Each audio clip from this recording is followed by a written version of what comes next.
DBSU. Good morning, Viscans. This is Erica, and today we celebrate the International Day of Charity. And today is an opportune time to get to know the student organization who has extended their charitable services in our community. So what are we waiting for? Let's go meet them and let's go ask some questions. Hi, good morning. May I ask your name and what was your position before?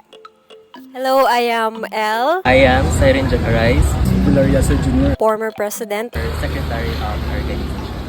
Hi, I'm Elias Villar, former Vice President of the Development Communicator Society. We are Development Communicator Society.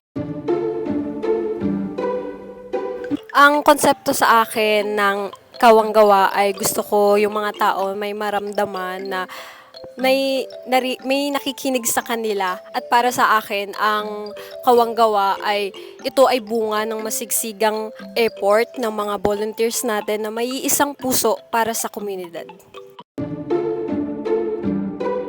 Basically, this is something that is close to my heart, especially way back home. There are so many elders that needs helping, especially in building their homes or securing their basic necessities.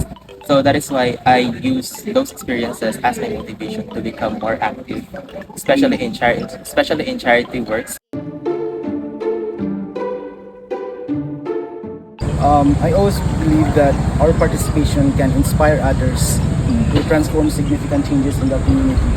So through our participation, we can inspire more people or more student leaders, organizations.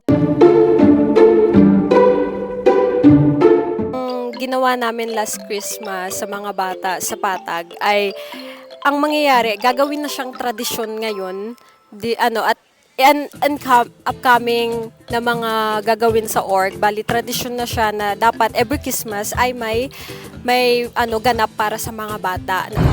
We are the DBSU Development Communicator Society, and we communicate for social change. Bye-bye.